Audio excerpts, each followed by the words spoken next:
बिस्मिल्लाहिर्रहमानिर्रहीम। अस्सलाम वालेकुम class 6. How are you? I hope you all are fine. Miss Iram here. Students, today we are going to revision from chapter number 11, Industry in Pakistan worksheet. Okay, students, let's start worksheet from chapter number 11. Question number 1. Define the following. Number A exports, यानी कि आपको यहाँ पर 3 points दी गए हैं, इनमें से आपको क्या करना है, डिफाइन करना है। नंबर ए है exports. Exports are items and products that a country sells abroad to earn foreign exchange. Right, यानी कि इसका मतलब क्या हुआ, एक्सपोर्ट्स का मतलब आप जानते हैं कि किसी बरामद करना हो, यानी कि उर्दू में अगर आप इसकी मीनिंग पढ़ेंगे तो इसकी मीनिंग है बरामदात, यानी कि आप अपनी कंट्री की जो भी प्रोडक्ट्स है वो गैर ममालिक को, यानी कि दूसरी कंट्रीज़ को आप जो सेल करते हैं उसे कहते हैं एक्सपोर्ट्स। राइट, तो एक्सपोर्ट्स आर आइटम्स प्रोडक्ट्स, यानी कि वो तमाम प्रोडक्ट्स और आइटम्स जो अशिया मौजूद होती हैं किसी भी एक कंट्री की, उनको सेल किया जाता है, यानी कि बेचा जाता है, और उनको बेचकर जो अर्न किया जाता है फॉरेन एक्सचेंज से, उसको क्या कहते हैं, एक्सपोर्ट्स। सही। अब नेक्स्ट हमारा है द इम्पोर्ट्स, बी है imports. Imports are those products that a country buys from abroad to meet its need. इसका मतलब है दरामदाद, यानी कि अगर आप इसकी मीनिंग डिक्शनरी में उर्दू में देखें तो दरामद का मतलब है कि किसी दूसरे मुल्क से चीज़ ख़रीदना, यानी कि उसे बाय करना। राइट, बाय मीन्स है ख़रीदना। जो वो प्रोडक्ट जो हमारे मुल्क में जिस चीज़ की कमी होती है, जो नाकाफ़ी होती है, तो उन प्रोडक्ट्स को किसी दूसरे मुल्क से ख़रीदने को कहते हैं imports. Imports are those products, यानी कि वो तमाम प्रोडक्ट्स दैट आ कंट्री जो एक मुल्क किसी दूसरे मुल्क से ख़रीदता है अपनी ज़रूरत के मुताबिक, टू मीट इट्स नीड, यानी कि जितनी उसको ज़रूरत होती है। राइट, तो उसे क्या कहते हैं, इम्पोर्ट्स। करेक्ट। अब आइए नेक्स्ट है आपका कॉटेज इंडस्ट्री।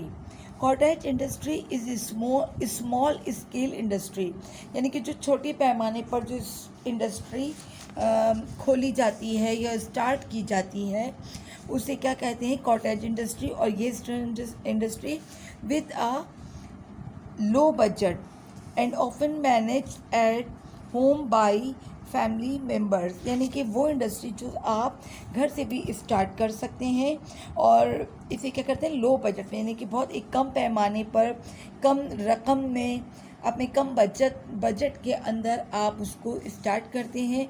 और अक्सर आप देखते हैं इसको मैनेज करने के लिए क्या होता है कि होम बाई फैमिली मेम्बर्स, यानी कि घर पे आपकी जो फैमिली मेम्बर्स हैं वो उसको लेकर उसको चला रहे होते हैं। राइट, यानी कि जो छोटे पैमाने पर घर से जो काम स्टार्ट किया जाता है या घर में काम लगाया जाता है किसी छोटी उस पर, छोटी इंडस्ट्री जो छोटे छोटे घरों में स्टार्ट कर लेते हैं घर से, तो उसको कहते हैं कॉटेज इंडस्ट्री। राइट, अब आते हैं नेक्स्ट क्वेश्चन पर। Question number 2, why do you think a country must export more than it imports. It means, यानी कि किसी मुल्क की जो वाई डू यू थिंक, यानी कि आपसे पूछा जा रहा है कि आपका क्या ख्याल है कि एक country must export more than it imports, यानी कि किसी भी कंट्री के लिए जो है वो एक्सपोर्ट ज़्यादा इंपॉर्टेंट है बनिस्बत किसके, इम्पोर्ट्स के। राइट, यानी कि किसी भी कंट्री के लिए एक्सपोर्ट करना जो है वो ज़्यादा इम्पॉर्टेंट थिंग है, यानी कि अपनी चीज़ों को, अपने प्रोडक्ट्स को आप किसी दूसरे मुल्क में सेल करें, बाद आप उनसे ख़रीदें।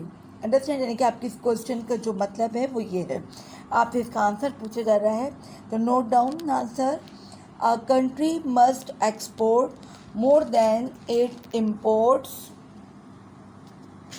To earn more from its products rather than spend foreign exchange on buying from other countries. This help to balance earning and payments.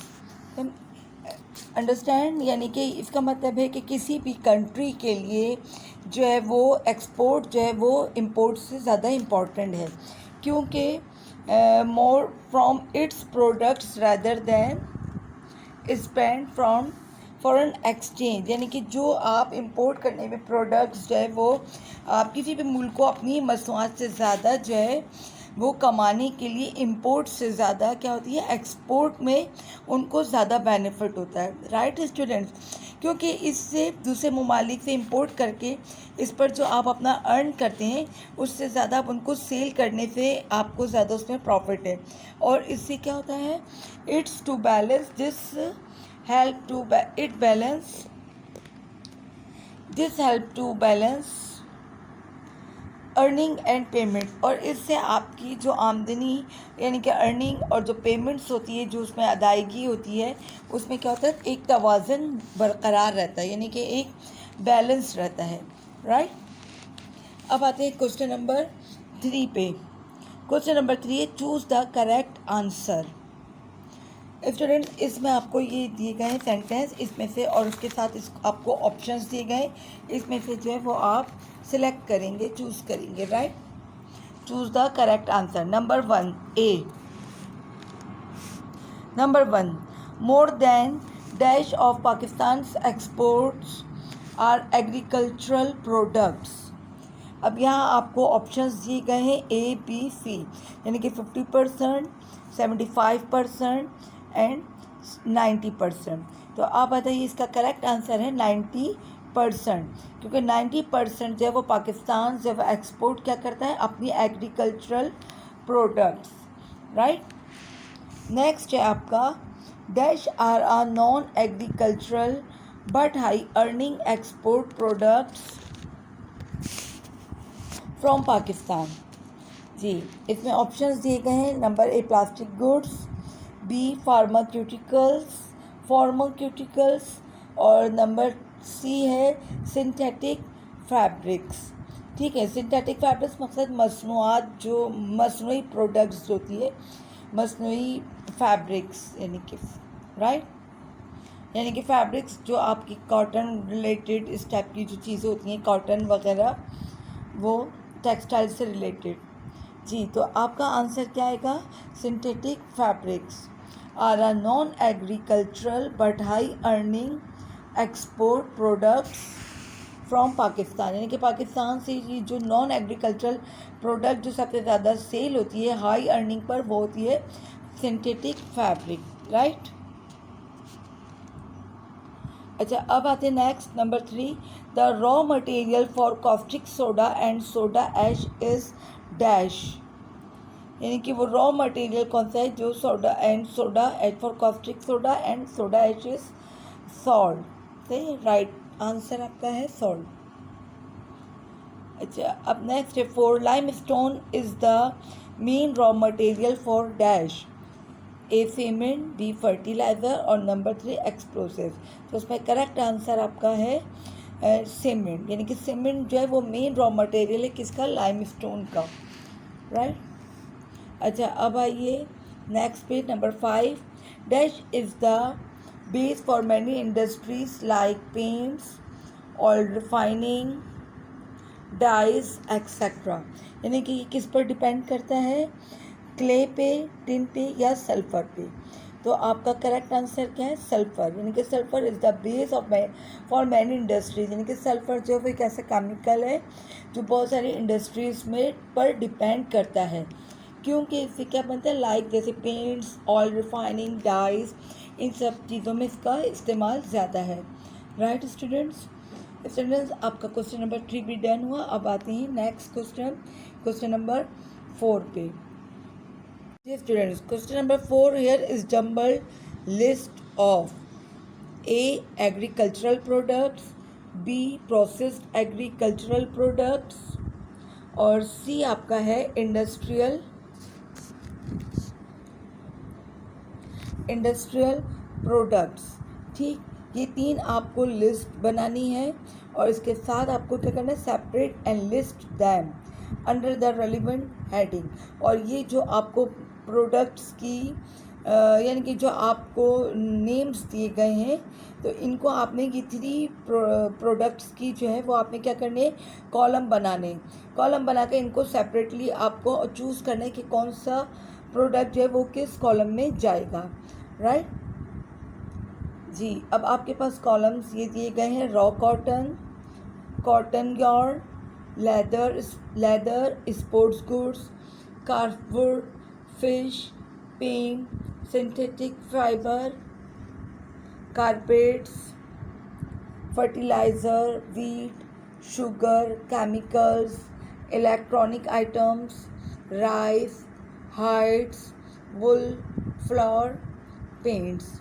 ठीक है, ये तमाम जो प्रोडक्ट्स हैं, अब आपको इनमें से चूज़ करना है कि आपको इन्हें किस कॉलम में लिखना है, यानी कि एग्रीकल्चरल प्रोडक्ट में या प्रोसेस एग्रीकल्चरल प्रोडक्ट्स में या इंडस्ट्रियल प्रोडक्ट्स में, राइट। तो अब आते हैं हम लोग अपने यहाँ पे कॉलम बनाया, यानी कि हमें सबसे फर्स्ट जो हेडिंग डालेंगे वो एग्रीकल्चरल प्रोडक्ट्स की हमने डाली। ठीक है, यहाँ हमने इसको हेडिंग्स डालकर, और अब इसके बाद हम इसे यहाँ पे इसको जो प्रोडक्ट्स इसकी हमने चूज़ की हैं एग्रीकल्चरल प्रोडक्ट्स ही, वो हम उसके नेम्स यहाँ पर मेंशन करेंगे। जैसे एग्रीकल्चरल प्रोडक्ट्स में क्या आता है, रॉ कॉटन, ठीक है, fish, wheat, rice, hides mean students, hides कहते हैं यानी कि skin, common commercial hides like skin, यानी कि leather from cattle and other livestock animals. ठीक है, यानी कि जो एनिमल्स के हाइड्स मतलब वैसे तो छुपा हुआ, लेकिन जैसे स्किन है वो एनिमल्स के अंदर जैसे होती है, तो इट मीन्स जो हाइड्स वो स्किन्स वगैरह, right, skins, leather, animals leather, ये सब है, वुल।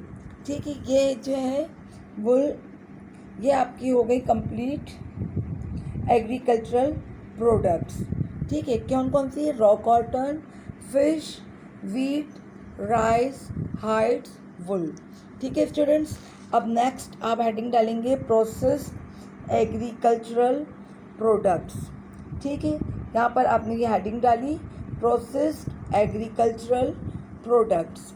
ठीक है, अब आप इसमें क्या प्रोडक्ट सीखेंगे, कौन से नाम जी, कारपेट्स, यानी कि प्रोसेस एग्रीकल्चरल प्रोडक्ट, यानी कि जो तैयार किए जाते हैं। ठीक है, एग्रीकल्चरल प्रोडक्ट जो हमें हासिल होते हैं ज़राअत के ज़रिए, और प्रोसेस एग्रीकल्चरल प्रोडक्ट यानी कि जो हासिल करने के बाद जो एक प्रोसेस, एक तैयारी से गुज़रते हैं, राइट। जैसे leather, carpets, sport goods, yawn यानी कि ऊन, फ्लावर यानी कि वीट को ग्राइंड करके जो फ्लोर तैयार किया जाता है, राइट, आटा या मैदा, राइट। कर्ववुड यानी कि वो लकड़ी को जो तैयार किया जाता है, लकड़ी को भी एक प्रोसेस से करने के बाद जो उसको कर्व किया जाता है फर्नीचर वगैरह में यूज़ करने के लिए जी। और इसके बाद है शुगर। ठीक है स्टूडेंट्स, ये आपकी हो गई प्रोसेस एग्रीकल्चरल प्रोडक्ट्स, राइट जी। अब नेक्स्ट आपका है इंडस्ट्रियल प्रोडक्ट्स। इंडस्ट्रियल प्रोडक्ट यानी कि जो इंडस्ट्रीज़ में तैयार की जाती हैं वो वाली प्रोडक्ट्स जो बाकायदा मिल्स हैं, कारखाने वगैरह, फैक्ट्रीज वगैरह में जो बाकायदा बड़ी बड़ी मिल्स होती हैं, उनमें एक पूरा प्रोसेस होता है, उन प्रोसेस से जो प्रोडक्ट्स तैयार की जाती हैं, लाइक सिंथेटिक फाइबर यानी कि जो कपड़ा तैयार किया जाता है, राइट, कपड़ा, टेक्सटाइल आइटम्स जितने भी हैं वो सब आते हैं सिंथेटिक फाइबर में जी। नेक्स्ट है आपका केमिकल्स, इसके बाद है आपका इलेक्ट्रॉनिक आइटम्स, फर्टिलाइज़र केमिकल या खाद वगैरह, बीज वगैरह जो एग्रीकल्चर में यूज़ होती है एग्रीकल्चर प्रोसेस में, राइट। और दूसरे क्या है, पेंट। ठीक है स्टूडेंट्स, ये आपका हो गया इंडस्ट्रियल प्रोडक्ट्स जी, synthetic fibre, chemicals, electronic items, fertiliser and paints. ठीक है, ये आपके हमने इन तमाम जो आपको दिए गए प्रोडक्ट्स थे उनको हमने तीनों में डिवाइड कर दिया, तीनों कॉलम्स में, राइट। ठीक है स्टूडेंट्स, ये आपकी वर्कशीट जो है वो डन हो गई है, worksheet number 11 from chapter number 11।